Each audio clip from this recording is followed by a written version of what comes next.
welcome into the first episode of WST Deep Dive. My name is Hrabchak. Today, I'm joined by Lyss Houde. We put a lot of research into this show. I'm super excited to start it. Lyss, first of all, how you doing? And second of all, maybe tell people about, what we've been planning and what this show is all about. Well, I'll keep the first one short because everyone cares about the second one. I'm good and I'm excited to be here. WST Deep Dive has been kind of a brainchild for a couple weeks, couple months now, so we're super pumped to be here. A little bit of a Coles Notes for everyone. Basically, what this is going to do is be a deep dive conversation that we are having kind of with and for you guys about conversations that Jets fans are already having. So we want to talk about the players in particular, but concepts in general that you guys care about. Really diving into the players, what we see from them on the ice, what that means, how they work with other players on the team, what sorts of fit they are within the organization, and also talk a little bit about some of the analytics around some of these players. So, when you see a player card for this guy, what does that look like on the ice? And sort of bringing everything together to give you a more holistic view of players and hopefully, make you a smarter hockey fan, because that's what we're all about, and that's what we're excited to do. Yeah, and I'll just add to that by saying I learned a lot through this process. We did a lot of research. We spoke to Colby himself. We'll get into some of those clips later on in the episode, but we hope that research and that dedication that we've put in translates to you and you learn something from these episodes as well. So let's get into episode 1.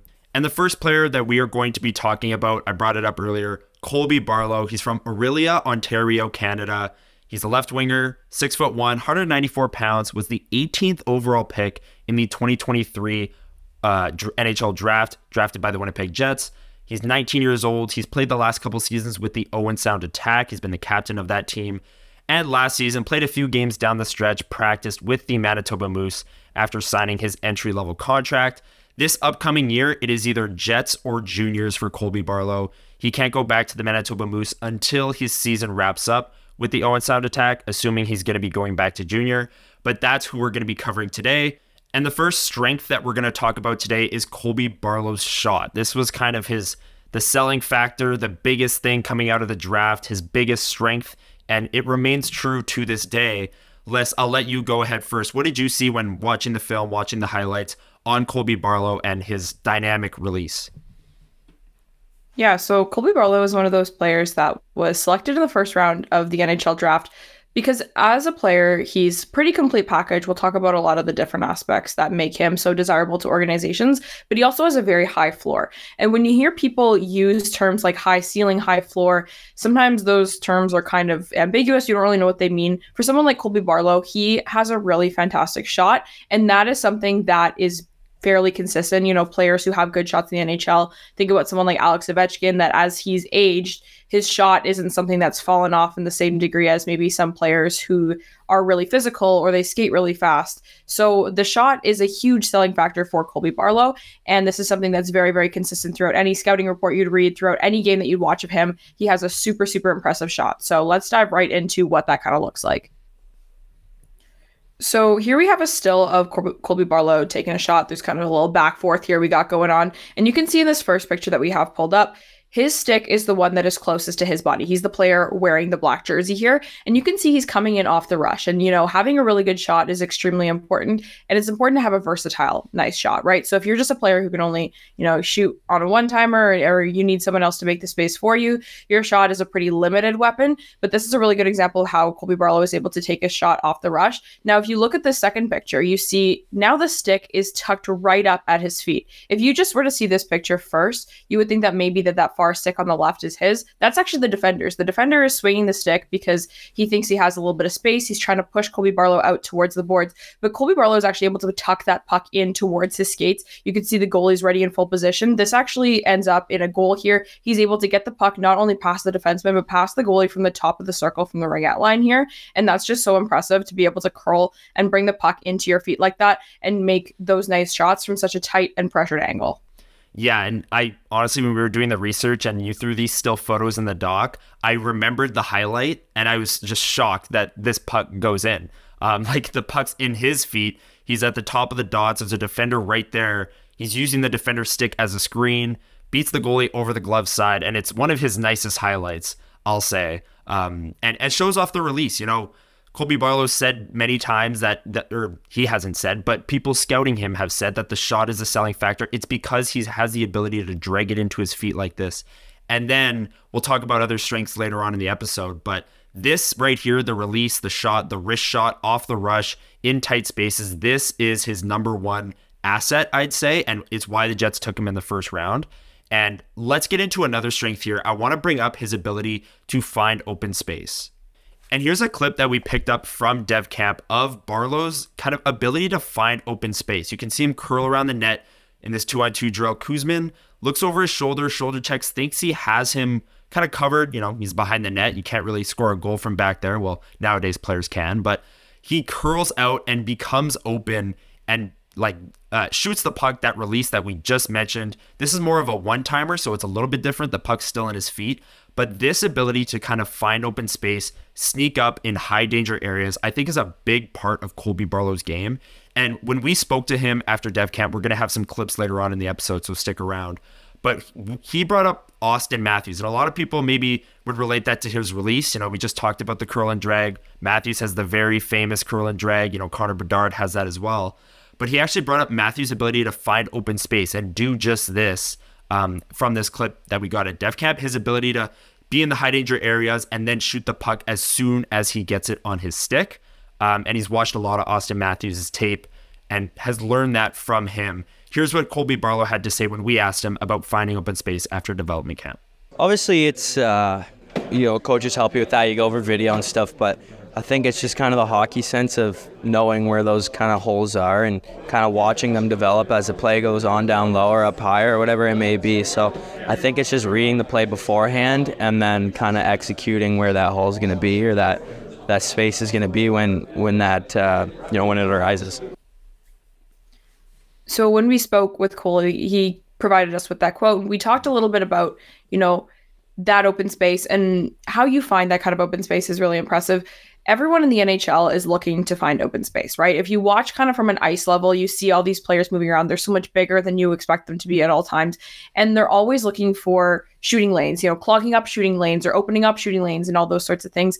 Every player is out there to try and manage the open space. So if a player is known and people sing his accolades and praises about being able to find open space, that's quite impressive usually. And, when we spoke with Colby, he talked about how he enjoys playing with smart players. And I mean, to that, I say, duh. I would rather play with smart players than not smart players, I guess. But I think the thing about that's really interesting is I think about players in the Jets organization that I could see being a fit with some of the things that he's spoken about in some of his play styles. And I think about guys like Cole Perfetti and Nikolai Ehlers who are good at placing those pucks and finding those lanes in very different ways. Obviously, Cole Perfetti is a player who's a little bit more likely to find, a tight seam and get a puck through that you didn't think that he'd be able to, whereas Nikolai Ehlers is more of a no-look pass kind of guy. But you can see how quickly he's able to pull this puck onto his stick and turn this into a nice shot where he tucks it in towards his feet. If you have players that can put pucks on the stick of a guy like that, you're much more likely to create those high danger scoring chances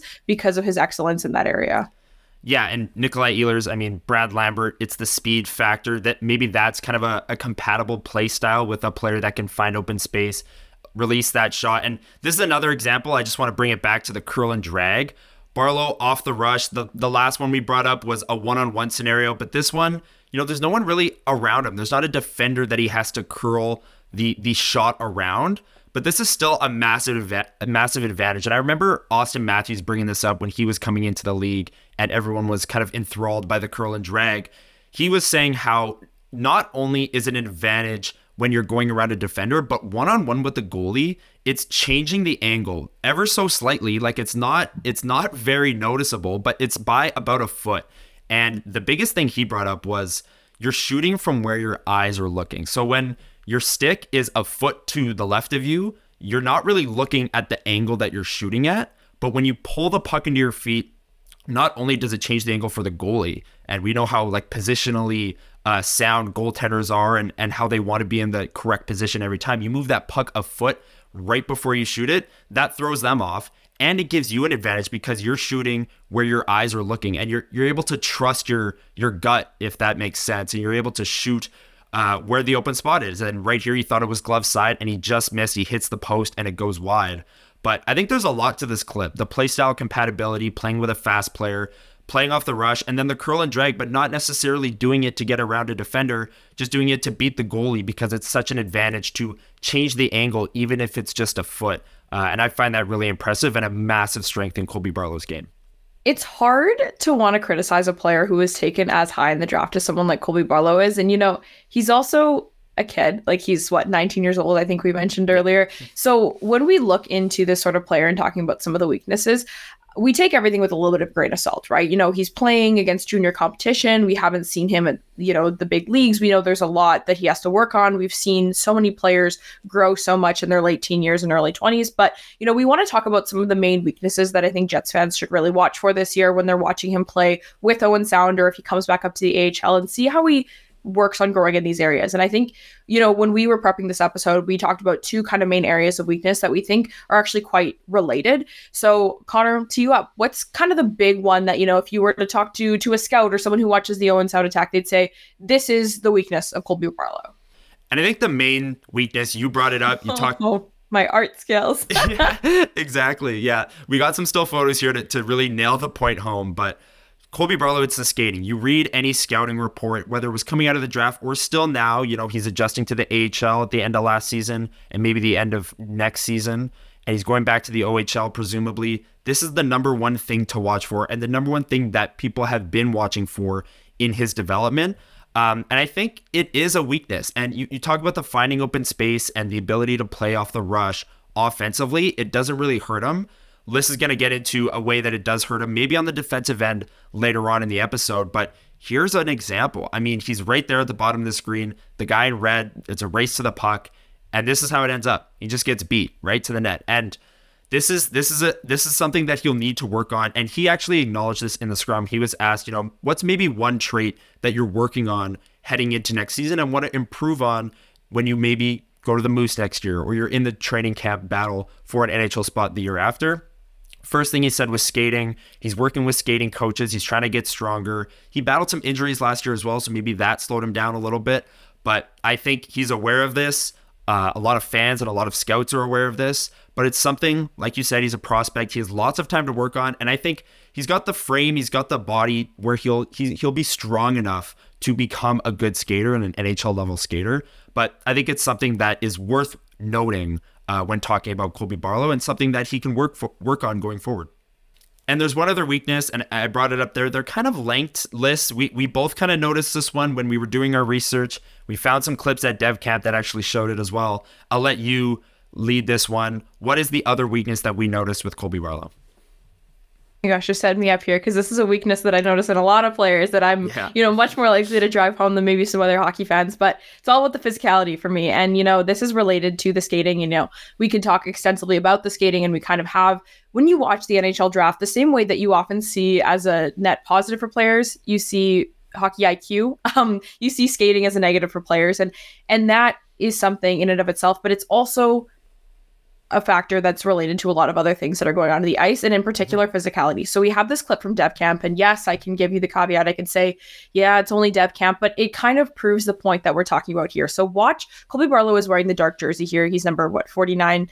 And he goes towards the boards here. He's the one who just laid the body on the player in the white there on the boards.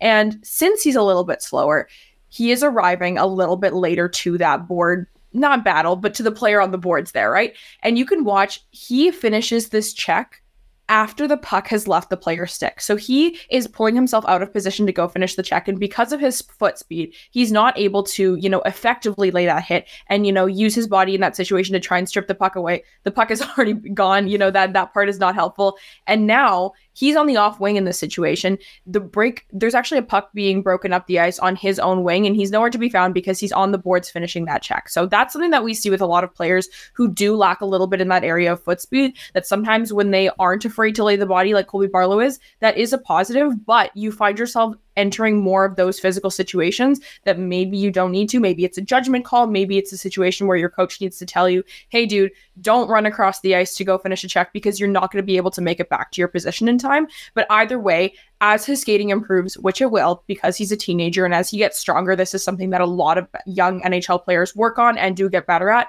This is something that will improve kind of, in correlation as well because of how they are related.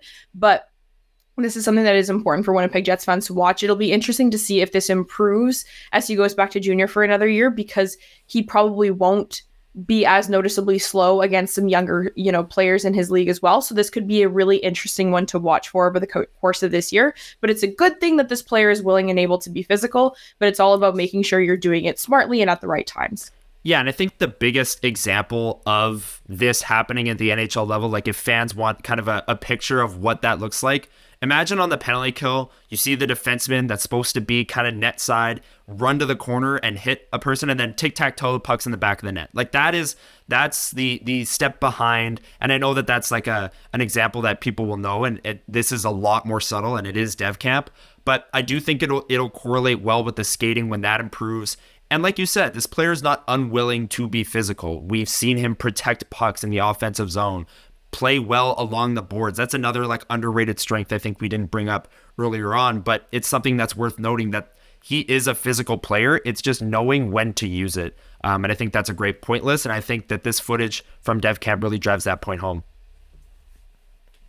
It's really interesting. And I swear, I don't think Colby Barlow is perfect, but I do want to kind of talk about how that, it is a weakness, but it actually has the potential to turn into a strength. And, maybe, we could be worried about him maybe developing some bad habits and all those sorts of things. But when players are a little bit slower, they get into more, predicament situations when they're on the ice. We talked about how Colby Barlow is actually known for being quite good at protecting the puck when he's in a situation where he has to. And he might actually enter more of those situations than some of his faster teammates. So he's able to develop and refine those skills of being able to protect the puck and all those sorts of things, which leads to a question that, we asked him when we were speaking with Colby at Dev Camp a couple weeks ago. And we asked him if there are any parts of his game that he thought were maybe underrated. People always talk about his shot that maybe, he's proud of, that he doesn't think gets enough attention. We were a lot more eloquent than that, I promise. And it was actually really interesting what he had to say. Yeah, I think I'm pretty reliable defensively. I'm a winger. I think I play my position. Obviously, there's lots to learn still, but I think I'm reliable in the sense in the D zone, having a good stick, getting in lanes, breaking the puck out. So I think that's just kind of a underrated strength that maybe just gets pushed away at times, but that I think is a big part of my game. So there it is. You heard Colby Barlow bring up the fact that he thinks he's kind of an underrated defensive player, responsible player, and we did get a clip of this at Dev Camp, this in action. This is a neutral zone play. Barlow, again, in the dark jersey, number 49. He's on the far side, and he's going to break this play up with his stick, lift the stick of the defender, get the puck to the net quickly, and then he's in a good spot to forecheck as the puck goes to the corner. Scoring chance goes by the wayside, but it's a scoring chance that wouldn't have happened if he wasn't in the right spot, didn't get his stick on it, and I think that this is, it's cliche to just say, well, bad defensive players just play offense all the time, and then you'll never be bad at anything because you're just great at offense and you'll just play offense. But I think, unironically, this is a good way for Colby Barlow to kind of hide some of those defensive deficiencies that we brought up, and maybe those skating deficiencies, is being a strong neutral zone defensive player and playing within, this is playing within structure. They didn't install systems in development camp, but there is neutral zone forechecks. They do follow certain neutral zone forechecks, and if he's able to do that at a high level and do this at kind of a consistent level and not be out of place in the neutral zone with his skating, I think it's going to lead to more offense, and that's where he shines, and that's kind of his best path to being an effective defensive player at the AHL and NHL levels, which will then help him be a better skater, be a better offensive player, and it'll all kind of connect for Colby Barlow if he's able to do this on a consistent level.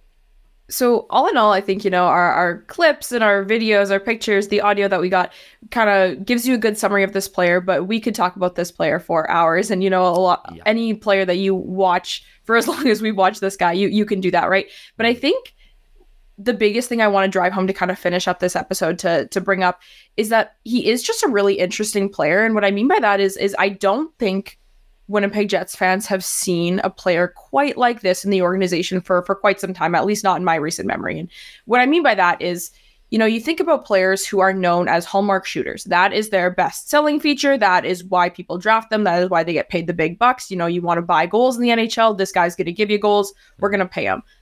Think about those guys that across the league. Think about the ones that that have played for the Jets organization. Guys who come to mind are people like Kyle Connor, Patrick Laine.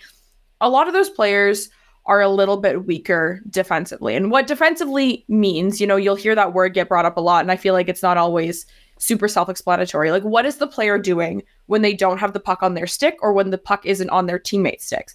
And we haven't seen a lot of really strong Winnipeg Jets players who are good at both shooting as like their main selling feature and making positive impacts when the puck is not on their teammate's stick. So I think this player is going to be really interesting when he comes into the organization. I'm really excited to see him hopefully play some AHL games this year, even some NHL games, just to see if any kind of early chemistry can develop with some of the players in the organization, because I really think that he is a unique player that we can't just put into a role that already exists in Jets lineups, because I think he brings a lot more to the table than maybe people initially thought about him.